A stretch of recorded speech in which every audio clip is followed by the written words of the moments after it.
Hi guys, welcome to my YouTube channel. हम लोग missing data imputation पढ़ रहे हैं।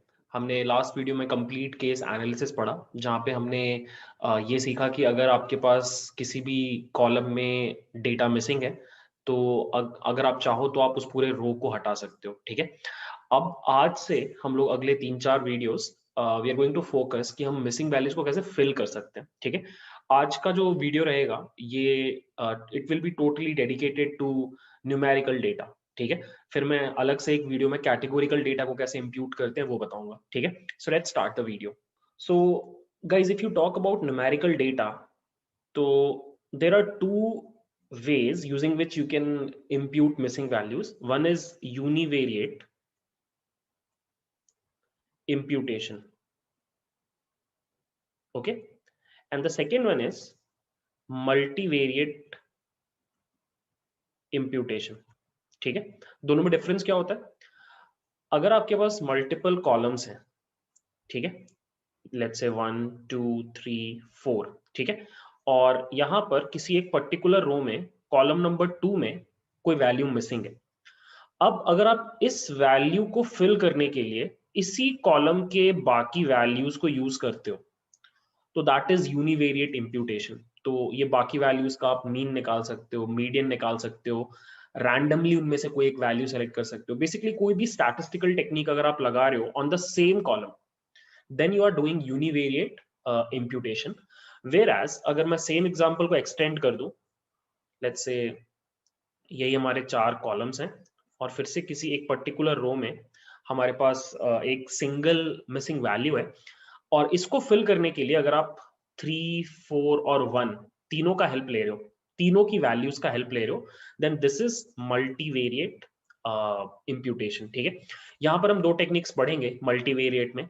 Will study KNN imputer and will study iterative imputer. ये दो हम लोग अलग वीडियोस में पढ़ रहे हैं। सो आज का जो पूरा वीडियो है ये वाला, इसमें हम लोग फोकस कर रहे हैं univariate imputation, and that too on top of numerical data. ठीक है। ये यूनिवेरिएट और मल्टीवेरिएट कैटेगोरिकल डेटा पे भी एप्लीकेबल है, बट हम जो आज पढ़ने वाले हैं that is going to be all about numerical data. ठीक है। अब हम लोग 4 अलग अलग केसेस देखेंगे, 4 अलग अलग तरीके से वैल्यूज फिल करना सीखेंगे। First would be mean and median values को फिल करना सीखेंगे। ये सबसे सिंपल टेक्निक होता है। सेकंड हम लोग सीखेंगे आर्बिट्ररी कोई भी वैल्यू फिल कर देना, 100 99 999 -1, कोई भी एक वैल्यू से फिल करना। ठीक है। थर्ड हम सीखेंगे एंड ऑफ डिस्ट्रीब्यूशन को कैसे यूज किया जाता है टू फिल मिसिंग वैल्यूज, ये अभी मैं इसके बारे में नहीं बता रहा। और लास्टली रैंडमली कोई वैल्यू फिल करना। ठीक है। और लास्ट में मैं आपको ये भी सिखाऊंगा कि इन चारों में से ऑटोमेटिकली बेस्ट टेक्निक को कैसे सेलेक्ट किया जाता है यूजिंग साइकिट लर्न। ठीक है। तो that is the agenda for this video, and there is a chance कि वीडियो थोड़ा बड़ा हो जाए, तो you will have to be a bit patient, तभी आपको समझ में आएगा। ठीक है। So let's start with mean and median imputation. सो मैं आपको एक छोटा सा एग्जांपल दे देता हूँ। कोई न्यूमेरिकल कॉलम है एज, जिसमें इस तरीके से वैल्यू है और फिर मिसिंग वैल्यूज हैं, समथिंग लाइक दिस। ठीक है। तो इस तरह के सिनारियो में आप क्या कर सकते हो, आप मीन या फिर मीडियन इम्प्यूटेशन कर सकते हो। मतलब ये हुआ कि जहां भी आपका मिसिंग वैल्यू है उसकी जगह पर आप इस पूरे डिस्ट्रीब्यूशन का मीन या फिर मीडियन के वैल्यू से रिप्लेस कर सकते हो। दोनों में से कोई भी यूज कर सकते हो।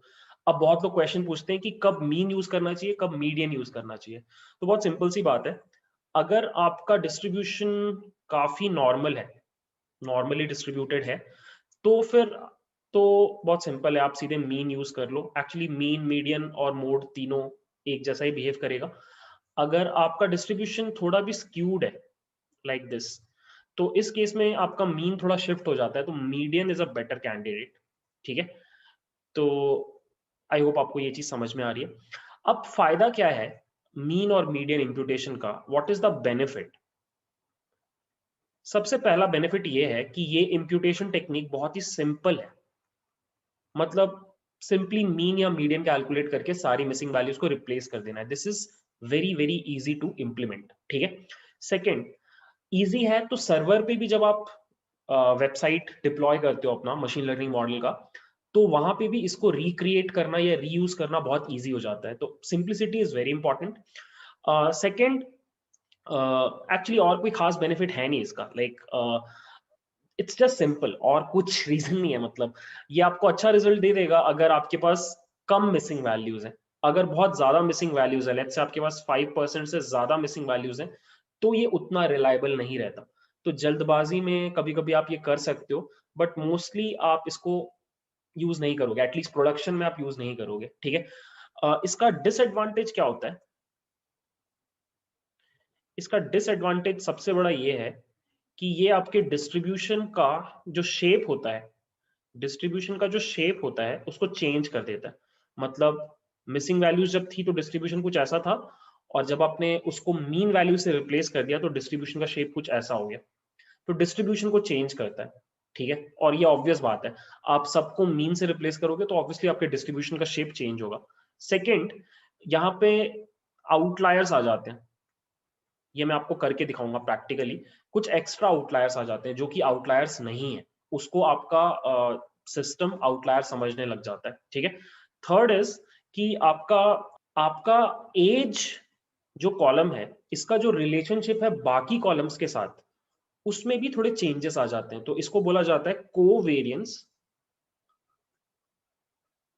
और या फिर कोरिलेशन में चेंजेस। और ये तीनों चीजें ही बहुत अच्छी नहीं है if you talk about machine learning.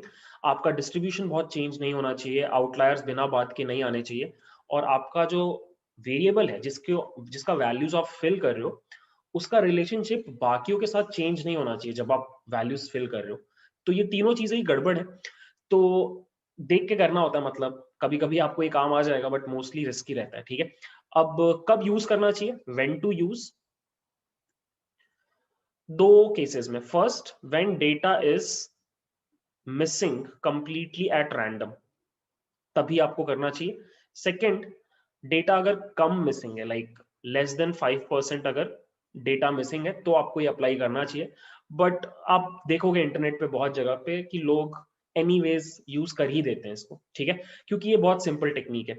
But इससे सोफिस्टिकेटेड टेक्निक्स हैं, तो आपको सब कुछ ट्राई करके देखना चाहिए, जो मैं आपको लास्ट सेक्शन में दिखाऊंगा कि how can you automatically select the best imputation technique. तो अभी बस देख लेते हैं कि मीन और मीडियन का प्रैक्टिकल लाइक कोडिंग कैसे होता है, ठीक है। सो ये हो गई पूरी बात related to mean median. Now let's switch to the coding part, ठीक है। यहाँ पे मैं आपको दो अलग तरीकों से mean median import encoding, I am sorry, imputation करके दिखाऊंगा। वन यूजिंग पैंडास, फिल एने बोल के एक फंक्शन होता है, आप वो यूज कर सकते हो, और you can use scikit learn. अब ऑनेस्टली आपको यूज करना चाहिए scikit learn, but scikit learn का बस एक प्रॉब्लम है कि थोड़ा सा ज्यादा मुश्किल कोड है लिखते टाइम, और आप जब ट्रांसफॉर्म करते हो अपने कॉलम्स को, तो वो आपके डेटा फ्रेम को नंपाई एरे बना देता है, तो देखने में समझ में नहीं आता है। तो ये दो की डिसएडवांटेजेस हैं। बट अपार्ट फ्रॉम दैट, काम की चीज है जब आप साइकिट लर्न से यूज करोगे, क्योंकि आप उस सेम चीज को पाइपलाइन में डाल सकते हो, आप उसके ऊपर ग्रिड सर्च सीवी वगैरह लगा सकते हो, आप उस सेम चीज को प्रोडक्शन में डाल सकते हो। तो करना एंड में आपको चाहिए यूजिंग साइकिट लर्निंग। तो मैं आपको दोनों अप्रोचेस बता रहा हूँ। I also show you pandas में कैसे करते हैं, आई ऑल्सो शो यू कि साइकिट लर्न में कैसे करते हैं। बाकी आप अपने ऊपर डिसाइड कर लेना कि आपको कौन सा करना है। I would suggest scikit learn से करो, ठीक है। एनीवेज, ये मैंने लाइब्रेरीज इंपोर्ट कर लिए हैं, और मैंने एक डेटा सेट, टाइटैनिक वाला डेटा सेट ही लिया है, उसमें थोड़ा सा मैंने चेंजेस कर दिए। मैंने सिर्फ 4 कॉलम्स रखे हैं, बाकी सब मैंने हटा दिया। ये काइंड ऑफ मेरा वर्जन ऑफ टाइटैनिक है।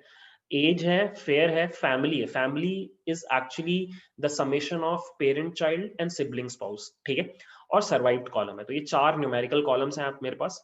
और अभी मैंने जानबूझ के क्या किया है कि एज में तो पहले से मिसिंग डेटा था, आपको पता होगा। मैंने फेयर में भी रैंडमली मिसिंग डेटा इंट्रोड्यूस कर दिया है, अराउंड 5%, ठीक है। I show you.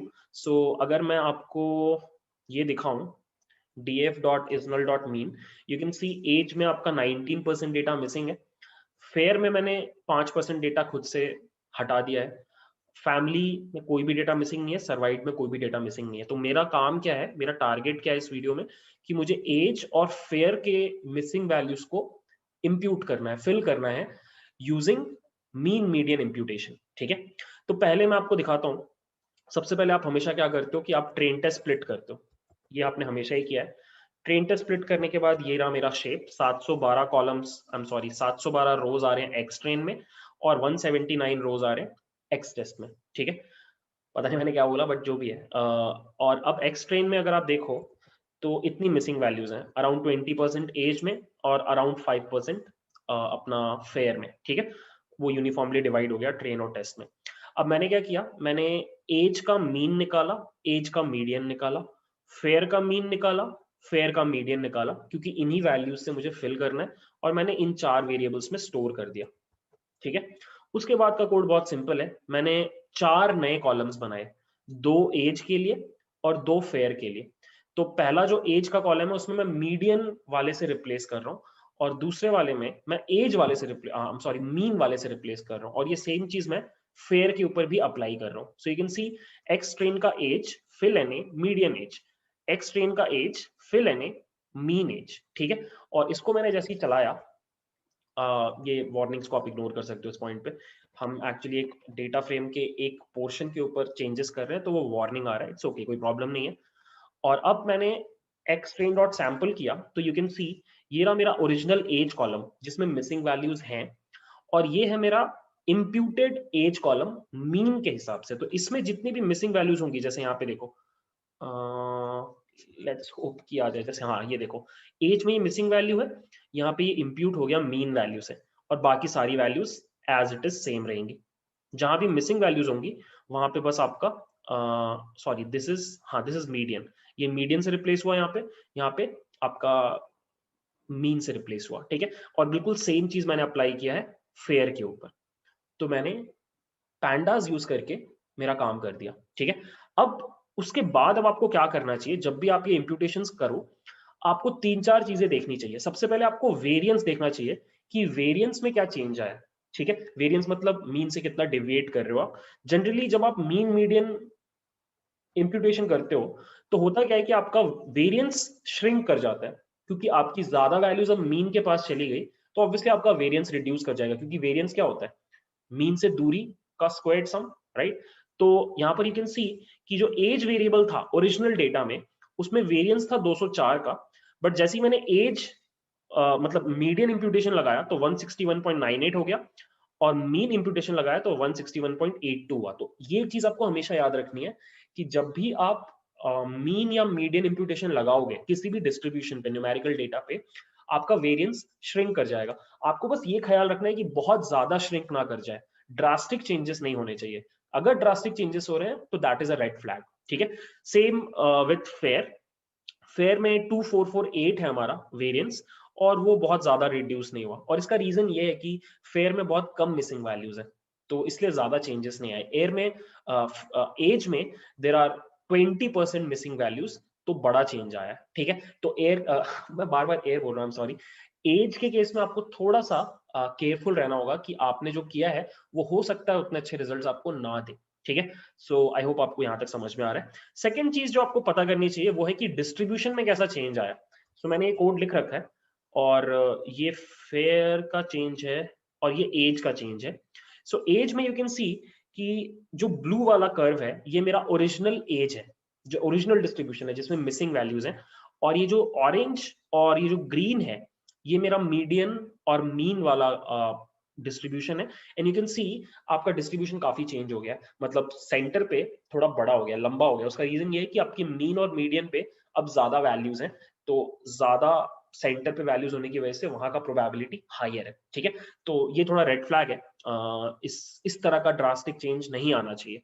वही अगर मैं सेम चीज फेयर पे अप्लाई कर रहा हूँ तो यू वुड सी कि आपको सिर्फ एक ही कर्व दिखाई दे रहा है, और उसका रीजन ये है कि तीनों कर्व एक दूसरे के ऊपर ओवरलैप कर रहे हैं। इसका मतलब है कि जो पहले का डिस्ट्रीब्यूशन था और जो इंप्यूटेशन के बाद का डिस्ट्रीब्यूशन था, दोनों मीन और मीडियन दोनों के केस में दोनों एग्जैक्टली ऑलमोस्ट सेम है, ऑलमोस्ट सेम है इनफैक्ट। ठीक है, मुझे कहीं भी यहाँ पे कुछ जगहों पे बस थोड़ा सा ऑरेंज शेड दिख रहा है, but apart from that it's good. ये देखने पे आपको डर नहीं लगना चाहिए, दिस इज फाइन। अगर डिस्ट्रीब्यूशन सेम आ रहा है that is a green flag कि आपको ये चीज कर सकते हो आप। ठीक है, और लास्टली आपको कोवेरियंस चेक करना चाहिए कि आपका कोवेरियंस कैसा है, मतलब आपका जो कॉलम है वो बाकी के कॉलम्स के साथ उसका इंटरेक्शन चेंज तो नहीं हो गया।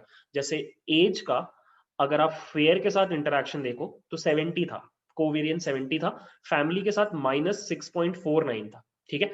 वही अगर आप एज मीन की बात करो तो अब देखो 55 हो गया, तो फेयर के साथ जो उसका इंटरेक्शन था वो रिड्यूस हो गया, ठीक है। और फैमिली वाले के साथ भी थोड़े से चेंजेस आए, and same goes with as median, यहाँ पे भी चेंजेस आए हैं। तो again changes are not good, ठीक है, बहुत ज्यादा चेंजेस आर नॉट गुड। और आप सेम चीज कोरिलेशन पे भी चला के देख सकते हो, ऑल्दो कोरिलेशन में आपको थोड़े छोटे चेंजेस दिखाई देंगे बिकॉज कोरिलेशन -1 से 1 के बीच में रहता है, कोवेरियंस में ऐसा कोई लिमिट नहीं होता, ठीक है। तो या एंड लास्टली आपको बॉक्स प्लॉट चला के देखना चाहिए, जैसे कि यहाँ पर एज एज मीडियन और एज मीन के ऊपर जब मैंने बॉक्स प्लॉट चलाया तो यू कैन सी मेरे ओरिजिनल डेटा में बहुत कम आउटलायर्स थे, बट जैसे ही मैंने एज मीडियन चलाया, मतलब मैंने मीडियन से इंप्यूट की मिसिंग वैल्यूज को, तो मेरा जो IQR था, इंटरक्वार्टाइल रेंज, वो श्रिंक कर गया। और उसकी वजह से क्या हुआ कि मेरे दोनों साइड आउटलायर्स आ गए, जो कि नॉर्मली आउटलायर्स कंसिडर नहीं होते। तो again this is also not good, and ये सेम बिहेवियर मीन और मीडियन दोनों के केस में है, तो ये भी रेड फ्लैग है, ठीक है। और अगर आप इसकी बात करो, फेयर की बात करो, तो फेयर में यू वुड सी कि बिफोर एंड आफ्टर में कुछ चेंजेस नहीं है, आपका IQR उतना ही है, आपके आउटलायर्स उतने ही हैं, तो there is no major change. तो इन शॉर्ट अगर अभी की बात की जाए तो अगर मेरे से आप पूछो तो मैं फेयर के लिए मीन मीडियन इंप्यूटेशन यूज कर लेता, क्योंकि कुछ भी रेड फ्लैग्स नहीं थे। वेराज एज के लिए मैं नहीं करता बिकॉज कंसिस्टेंटली मेरे को रेड फ्लैग्स मिल रहे हैं, कोवेरियंस कोरिलेशन चेंज हो रहा है, आउटलायर्स आ रहे हैं, डिस्ट्रीब्यूशन चेंज हो रहा है, ये सब कुछ अच्छा नहीं है, आप इससे बेटर इंप्यूटेशन टेक्निक खोजोगे, ठीक है। अब लास्टली मैं आपको एक चीज और दिखाता हूँ कि आप साइकिट लर्न कैसे यूज कर सकते हो। मैंने फिर से सेम काम किया, ट्रेन टेस्ट स्प्लिट ले लिया सेम डेटा के ऊपर। अब मैंने दो इंप्यूटर्स बनाए, by the way I am going to use this class called simple imputer, scikit learn का क्लास है, और इसमें आपके पास बस यही वैल्यूज होती हैं, मतलब पैरामीटर्स ये होते हैं, मिसिंग वैल्यूज। आप चाहो तो नैन के ऊपर कर सकते हो, या फिर आप जीरो को रिप्लेस कर सकते हो, आप किसी भी वैल्यू को रिप्लेस कर सकते हो, मतलब आप किसी भी वैल्यू को मिसिंग वैल्यू मान सकते हो। बट जनरली लोग np.nan रखते हैं, that is the default value, इससे ज्यादा आपको कुछ नहीं करना। आप उसके बाद आपसे पूछा जाता है स्ट्रैटेजी क्या है, स्ट्रैटेजी में आपके पास ऑप्शंस हैं मीन, मीडियन, मोस्ट फ्रीक्वेंट। ये मोस्ट फ्रीक्वेंट आप यूज करते हो जब आपके पास कैटेगोरिकल डेटा होता है, बेसिकली मोड, ठीक है। एंड लास्टली कांस्टेंट, ये हम यूज करेंगे जब हम आर्बिटररी वाला यूज करेंगे थोड़ी देर के बाद, मैं आपको दिखा दूंगा, डोंट वरी। फिल वैल्यू आप तब यूज करते हो जब आपके पास स्ट्रैटेजी कांस्टेंट होता है, जो हम थोड़ी देर के बाद डिस्कस करेंगे। और इसके अलावा क्या है यहाँ पर और कुछ है, एड इंडिकेटर बोल के एक चीज है, ये मैं आपको अलग से बता दूंगा, but yeah this is what simple imputer is. सो मैंने क्या किया, मैंने सिंपल इंप्यूटर का दो अलग, अब मैं क्या कर रहा हूँ, मैं आपको बस ये दिखाना चाहता हूँ कि आप एक सिंगल डेटा में दो अलग कॉलम्स में सिंपल इंप्यूटर यूज करके दो अलग स्ट्रैटेजीज को यूज करके मिसिंग डेटा इंप्यूट कर सकते हो। बेसिकली सिंपल वर्ड्स में मैं एज वाले कॉलम के ऊपर मीडियन अप्लाई कर रहा हूँ, और मैं फेयर वाले कॉलम के ऊपर मीन अप्लाई कर रहा हूँ। बस मैं आपको यही बोलना चाह रहा था, मैंने बहुत कॉम्प्लेक्स एक स्टेटमेंट बोल दिया, but what I want to do is कि मैं आपको दिखाना चाहता हूँ कि अगर आपको सेम डेटा में अलग कॉलम्स के ऊपर अलग अलग स्ट्रैटेजीज यूज करनी है तो आप कैसे कर सकते हो। तो वही मैंने यहाँ पे किया है, मैंने इंप्यूटर 1 बनाया, simple imputer strategy median, simple imputer strategy mean, दो अलग इंप्यूटर्स हैं। और फिर मैंने कॉलम ट्रांसफॉर्मर बना लिया, कॉलम ट्रांसफॉर्मर में मैंने ये दोनों चीजें पास कर दी। सो पहला वाला इंप्यूटर में एज पास कर दिया, दूसरे वाले इंप्यूटर में फेयर पास कर दिया। So this will make sure कि एज के ऊपर मीडियन लगेगा और फेयर के ऊपर आपका मीन लगेगा, ठीक है। रैंडम है, मतलब मैंने ऐसे कुछ डिसाइड सोच के नहीं किया, बस ऐसे दिखाने के लिए, ठीक है। फिर हमने क्या किया, trf.fit, इस स्टेप में क्या हुआ कि वो ट्रेन हो जाएगा, और यहां पर आप देख सकते हो कि इंप्यूटर 1 का स्टैटिस्टिक्स क्या है, यू कैन सी 28.75, तो ये एक्चुअली मीडियन वैल्यू है एज का, ठीक है। और सिमिलरली मैंने स्टैटिस्टिक्स जब लगाया सेकंड वाले पे, तो ये है 32.61, ये है आपका मीन वैल्यू फेयर का, ठीक है। अब बस आपको कुछ नहीं करना है, लास्ट स्टेप में आपको एक्स ट्रेन के ऊपर ये ट्रांसफॉर्म लगा देना है, और एक्स टेस्ट के ऊपर भी ये ट्रांसफॉर्म लगा देना है, और इतना करते ही आपका काम हो जाएगा। ये रहा आपका डेटा, ठीक है। तो हमेशा एक चीज याद रखना, ये कभी भी मत भूलना, आप फिट करोगे ट्रेनिंग डेटा के ऊपर, आप मीन निकालोगे, मीडियन निकालोगे ट्रेनिंग डेटा का, बट ट्रांसफॉर्म करोगे आप एक्स टेस्ट के ऊपर भी, ठीक है। एक्स टेस्ट को ट्रांसफॉर्म करने के लिए भी आप किसका मीन वैल्यू यूज करोगे, ट्रेनिंग वाले डेटा का, ठीक है। तो ये हमेशा याद रखना, कुछ लोग यहाँ पे गड़बड़ करते हैं, ठीक है। Now we are done with the first strategy. Now we'll move on to the second one, arbitrary value imputation. So in arbitrary value imputation, what you do is कि आप कोई एक वैल्यू से सारे मिसिंग वैल्यूज को fill कर देते हो. It could be any value. जैसे मोस्टली ये टेक्निक आप कैटेगोरिकल वेरिएबल्स के केस में ज्यादा यूज करते हो. वहां पे आप क्या करते हो, आपकी जितनी भी मिसिंग वैल्यूज हैं उनको आप रिप्लेस कर देते हो with the word missing, so that आपके मशीन लर्निंग एल्गोरिदम को, मॉडल को ये समझ में आ जाए कि यहाँ पे डेटा मिसिंग था और वो समहाउ डिफरेंशिएट कर पाए उन ऑब्जर्वेशंस को, उन ऑब्जर्वेशन से मतलब आई एम सॉरी, मतलब आपका मशीन लर्निंग मॉडल डिफरेंशिएट कर पाए ऐसे ऑब्जर्वेशंस को जिनके पास डेटा था वर्सेस ऐसे ऑब्जर्वेशंस को जिनके पास डेटा नहीं था. तो that is why you use this technique in categorical data. But ये सेम टेक्निक को आप न्यूमेरिकल के केस में भी यूज कर सकते हो. In the case of numerical, what you do is you use some arbitrary number. So it could be 0, or it could be -1, or it could be 99 or 999. कुछ ऐसा जो आपके डेटा में नहीं है. जैसे अगर आप एज का बात कर रहे हो तो आप 99 डाल सकते हो या -1 डाल सकते हो, ठीक है. तो ये अपने ऊपर है. द होल आइडिया इज कि आप क्या करते हो, आप एक डिफरेंस क्रिएट करना चाह रहे हो ऐसे ऑब्जर्वेशंस का जहां पे डेटा है वर्सेस ऐसे ऑब्जर्वेशंस का जहां पे डेटा नहीं है. That is the whole idea behind this technique, ठीक है. यहाँ पे बेनिफिट यही है कि बहुत इजीली आप इसको अप्लाई कर सकते हो, इजी टू अप्लाई. और डिसएडवांटेज आप बोल सकते हो वही सारे हैं जो आपके लास्ट टेक्निक में थे. फर्स्ट, आपका जो ग्राफ होता है पीडीएफ, वो डिस्टॉर्ट हो जाता है, ठीक है. सेकंड, आपका जो वेरिएंस है वो भी चेंज हो जाता है. और थर्ड, आपका जो कोवेरिएंस और कोरिलेशन है विद अदर कॉलम्स वो भी चेंज हो जाता है. तो कोवेरिएंस आल्सो चेंजेस, ठीक है. बट फिर भी आप इसलिए करते हो क्योंकि आप डिफरेंस क्रिएट करना चाहते हो, ठीक है. अगेन ये टेक्निक उतना ज्यादा यूज नहीं होता ऑनेस्टली, स्पेशली अगर आप न्यूमेरिकल डेटा का बात करो तो उतना ज्यादा यूज नहीं होता है. बट सिंस हम सब कुछ कवर कर रहे हैं तो मैं आपको ये टेक्निक भी बता दे रहा हूँ. अब I will quickly show you कि कोड में पूरा चीज कैसा दिखाई देगा. मैंने बिल्कुल सेम कोड लिख रखा है सेम डेटा सेट के ऊपर. बस इस बार मैं क्या करूंगा, यू कैन सी, इस बार मैं क्या कर रहा हूँ, मैं नए कॉलम्स बना रहा हूँ और मैं 2 नए कॉलम्स बना रहा हूँ पर मिसिंग कॉलम, पर मिसिंग वैल्यू वाला कॉलम. एज के लिए I am creating age underscore 99 बोल के कॉलम जिसमें मैं सारी मिसिंग वैल्यूज को रिप्लेस कर रहा हूँ विद 99. एंड एज -1 बोल के एक नया कॉलम बना रहा हूँ जहाँ पे मैं एज की सारी मिसिंग वैल्यूज को रिप्लेस कर रहा हूँ with -1. And same with fair, fair में मैं 999 से रिप्लेस कर रहा हूँ और -1 से रिप्लेस कर रहा हूँ. और ये करने के बाद अगर आप नोटिस करो तो वेरिएंस आपका चेंज हो जाएगा. यू कैन सी वेरिएंस 204 था इनिशियली, 99 करने पे 951 हो गया, बहुत ज्यादा. और -1 करने पे भी ज्यादा ही है एक्चुअली, ठीक है. और सेम गोज विथ आपका फेयर वाला कॉलम, 2448 से 47,000 हो गया, बहुत ज्यादा, ठीक है. बट अगेन इसमें कोई प्रॉब्लम नहीं है, ये पूरा टेक्निक इसीलिए किया ही जाता है कि आप डिफरेंस क्रिएट कर पाओ, ठीक है. अगर आप डिस्ट्रीब्यूशन का बात करो तो यहाँ पे डिस्ट्रीब्यूशंस आप देख सकते हो.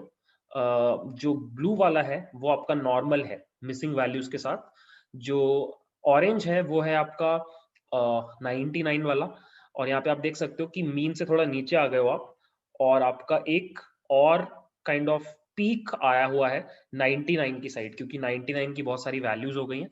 सिमिलरली एज -1 के केस में आपका ये पीक आया हुआ है क्योंकि आपकी -1 की वैल्यू काफी सारी है, ठीक है.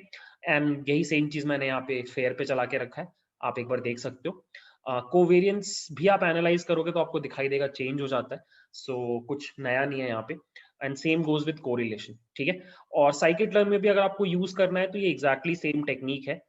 यहाँ पर भी आप क्या करते हो, बस जब आप सिंपल इंप्यूटर क्लास को कॉल कर रहे हो आप स्ट्रैटेजी कांस्टेंट कर लेते हो और आपका फिल वैल्यू आपको जो भी देना है आप वो दे सकते हो. मैंने यहाँ पे कोड लिख रखा है कि आप दो अलग कॉलम्स के ऊपर दो अलग वैल्यूज कैसे फिल कर सकते हो, उसका कोड यहाँ पे लिखा हुआ है।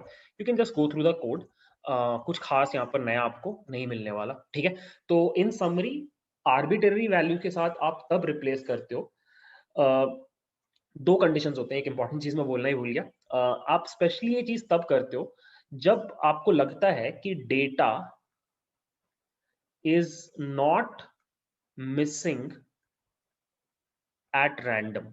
ये बहुत इंपॉर्टेंट बात है। आप मीन और मीडियन से तब रिप्लेस करते हो जब आपको लगता है data is completely missing at random. यहाँ पे अगर आपको लगता है कि डेटा रैंडमली मिसिंग नहीं है, मतलब चंक्स में मिसिंग है, यहाँ पे थोड़ा ज्यादा फिर कहीं और, रैंडम नहीं है, तो वहां पे आप ये टेक्निक यूज करते हो कि आप बस बता देते हो कि यहाँ पे डेटा मिसिंग है, बाकी का काम आपका एल्गोरिदम हैंडल करता है। बट अगेन ये टेक्निक उतना ज्यादा यूज नहीं किया जाता कंसिडरिंग, और इससे बेटर टेक्निक्स अवेलेबल है, ठीक है। तो बट पढ़ना था तो पढ़ लिया, ठीक है। अब हम लोग नेक्स्ट डिस्कस करने जा रहे हैं एंड ऑफ डिस्ट्रीब्यूशन इम्प्यूटेशन। सी, ये जो इम्प्यूटेशन टेक्निक है, it is just an extension of last वाला आर्बिटरी वैल्यू इम्प्यूटेशन जो हमने इसके पहले देखा। आर्बिटरी वैल्यू इम्प्यूटेशन में आप क्या करते हो, किसी भी एक आर्बिटरी नंबर से मिसिंग वैल्यूज को रिप्लेस कर देते हो। अब होता क्या है कि आर्बिटरी वैल्यू खोजना थोड़ा डिफिकल्ट काम होता है, या बेस्ट पॉसिबल वैल्यू खोजना डिफिकल्ट काम होता है। तो इसी में आता है एंड ऑफ डिस्ट्रीब्यूशन वाला इम्प्यूटेशन। यहाँ पे आप क्या करते हो कि आप जो आपका डिस्ट्रीब्यूशन है उसके एंड का कोई वैल्यू उठाते हो इंस्टेड ऑफ 99 और 999 और -1, ठीक है। मतलब यहाँ पे दो केसेस हैं। अगर आप जिस कॉलम के ऊपर ये इम्प्यूटेशन लगा रहे हो वो अगर नॉर्मली डिस्ट्रीब्यूटेड है, तो आप ये वैल्यू यूज करते हो इम्प्यूटेशन करने के लिए, mean plus 3 times sigma. Sigma का मतलब स्टैंडर्ड डेविएशन, या फिर आप यूज करते हो मीन माइनस 3 टाइम्स सिग्मा। क्योंकि आपको शायद पता होगा कि एक स्टैंडर्ड डेविएशन पे 634% पॉपुलेशन रहता है, तो 64% यहाँ पे, फिर 2 स्टैंडर्ड डेविएशन पे 87 तक चला जाता है, और 3 पे 97 चला जाता है। तो 3 के इस तरफ जो भी रहता है वो आउटलायर होता है। तो आप उस आउटलायर वैल्यू से रिप्लेस करते हो सारे मिसिंग वैल्यूज को if your data is normally distributed. अगर स्क्यूड है आपका डेटा, तो आप यूज करते हो IQR proximity rule. You call it IQR proximity rule, ठीक है। इसमें आप क्या करते हो, आप जिन वैल्यू से रिप्लेस करते हो वो ऐसे कैलकुलेट होता है। आपका वैल्यू होता है Q1 minus 1.5 times IQR if you have skewed data like this, ठीक है। या फिर आप यूज करते हो Q3 प्लस 1.5 टाइम्स IQR, जहां पर आपका IQR होता है Q3 माइनस Q1, ठीक है। और Q3 और Q1 आपको पता है, ये हुआ बेसिकली 25th परसेंटाइल Q1 और 75th परसेंटाइल हुआ आपका Q3, ठीक है। सो इन शॉर्ट मैं अगर समराइज करूं, तो एंड ऑफ डिस्ट्रीब्यूशन इम्प्यूटेशन और आर्बिटरी वैल्यू इम्प्यूटेशन दोनों सेम चीज है। आर्बिटरी में आप कोई भी नंबर से मिसिंग वैल्यू को रिप्लेस कर देते हो, बिकॉज दोनों इम्प्यूटेशन का एंड गोल है ये बताना कि यहाँ पे मिसिंग वैल्यू है। मिसिंग वैल्यू का इंपॉर्टेंस को सरफेस पे लेके आना आपका काम है। तो या तो ये ऐसा वैल्यू डाल दो जो आपके डेटा में नहीं है, या फिर आप ये एक्सट्रीम वैल्यूज ले लो जो आपके डिस्ट्रीब्यूशन के एंड पे रहती हैं, सो दैट डेटा की वैल्यूज से मिसमैच ना करे। तो दोनों ही केसेस में आप सेम काम कर रहे हो, आप बस जो मिसिंगनेस है डेटा के अंदर, जो मिसिंगनेस का फीचर है, आप उसको प्रेजेंट कर रहे हो अपने मॉडल के सामने, ठीक है। तो इधर you do it using arbitrary, जहां पे आप कोई भी रैंडम नंबर ले लेते हो जो डेटा में नहीं है, और you use end of distribution imputation जहां पे आप ये टेक्निक्स यूज करते हो to find out that number. तो इसका मैं अलग से कोड नहीं कर रहा हूँ, यहाँ पे वही सेम चीजें एप्लीकेबल है। यहाँ पे भी जब आप इसको लगाओगे तो बेनिफिट होता है कि again it is easy to use, मतलब ये वैल्यूज कैलकुलेट करना कोई बड़ी बात नहीं है। और डिसएडवांटेज फिर से वही रहेगा, आपका पीडीएफ चेंज हो जाएगा, आपका कोवेरियंस चेंज हो जाएगा, आपका आपका वेरियंस बढ़ घट सकता है, राइट। और ये स्पेशली कब यूज करना है, जब your data is not missing at random. अगर आपको ये समझ में आ रहा है कि आपका डेटा रैंडमली मिसिंग नहीं है, तो आप इसको यूज करोगे जस्ट लाइक आर्बिट्ररी वाला। ठीक है, तो ये हो गया अपना थर्ड टेक्निक। अब हम लोग डिस्कस करते हैं हमारा fourth technique, that is random sample imputation. In fact एक काम करते हैं गाइस, ये जो दो टॉपिक्स बचे हुए हैं, रैंडम सैंपल इम्प्यूटेशन और ऑटोमेटिकली कैसे सेलेक्ट करना है बेस्ट इम्प्यूटेशन टेक्निक, ये दो टॉपिक्स के ऊपर मैं एक सेपरेट वीडियो बनाता हूँ, बिकॉज मेरे को लग रहा है ऑलरेडी ये वीडियो बहुत बड़ा हो गया, ऑलमोस्ट 30 मिनट्स या शायद उससे भी ज्यादा। और द गुड पार्ट इज कि random sample imputation is a special technique. ये आपका कैटेगोरिकल डेटा के ऊपर भी एप्लीकेबल है और न्यूमेरिकल डेटा के ऊपर भी एप्लीकेबल है, और इसमें कुछ बहुत बढ़िया चीजें हैं। तो इसको हम आराम से एक दूसरे वीडियो में डिस्कस करते हैं। And same with this topic, automatically select best imputation technique. तो let's not cover these topics in this video. इस वीडियो में बस आप ये तीन टेक्निक्स अच्छे से देखो और समझो, मीन मीडियन वाला, आर्बिट्ररी और एंड ऑफ डिस्ट्रीब्यूशन वाला चीज। ठीक है, सो या आई होप आपको समझ में आया वीडियो। स्लाइटली टेक्निकल हो गया होगा प्रोबेबली, बट अगर आप नोटबुक को सही से यूज करो, थोड़ा चला के देख लो, देन आई थिंक आपको आ जाएगा समझ में। ठीक है, so that's it for today's video. Thanks for watching, bye.